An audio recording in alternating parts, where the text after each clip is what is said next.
Hello everyone, my name is Schroeder. I'd like to talk to you about self-persuasion. Keeping up with the Joneses is a common expression that was coined from a comic strip that ran from 1913 to the 1940s in the New York world, titled Keeping Up with the Joneses. It's a pretty common premise. They've made movies based upon it, Dick and Jane, starring Jim Carrey, and Keeping Up with the Joneses, starring Zach Galifianakis. I think self-persuasion is less talked about. In our book, The Art of Public Speaking by Stephen E. Lucas, they talk about 20% of the jobs you're going to find in the workplace require persuasion techniques. They tell you that by the age of 20, you're exposed to 1 million ads persuading you to buy yourself something. But people persuade themselves more than external forces, based upon desires, needs, and wants. The need for recognizing self-persuasion is very important because a lot of people will go further into the extremes influenced by self-persuasion, because you won't recognize it. You'll be under the idea that I need this, and it's based upon some emotion, desire, etc. A great example is guys and girls that face anorexia. They have persuaded themselves about their image, and they go to the extremes. Even though external forces are telling them, hey, you're being unsafe, it's dangerous for your body, you're making yourself sick, they are persuading themselves that they're unhealthy. And you can see where the two extremes meet.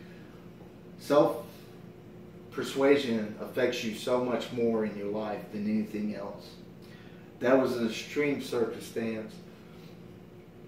Most people don't end up going that further. They just waste time, money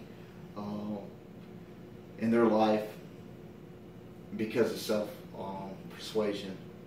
For example, my uncle, when he was 16, he persuaded himself that the only way to impress my grandmother's friends, this is my grandmother's little brother I'm speaking about, that he had to show him how strong he was. So he decided to pick up a horse. And a horse is about the size of a mid-sized car, 2,000 pounds. Basically what he did was pick up the front end of the horse and put it on his back legs. Well, unlike a car, the only thing working against you is gravity. A horse will resist you.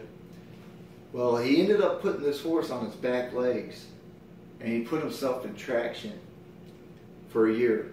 Traction, he was immobilized for a year. He had to lay in a bed. His self-persuasion hurt him more than anything. He ended up not getting a girl, It's like, who's going to date someone in a bed who can't move? I just think that when we recognize self-persuasion in ourselves, it will save us time, effort, and money, and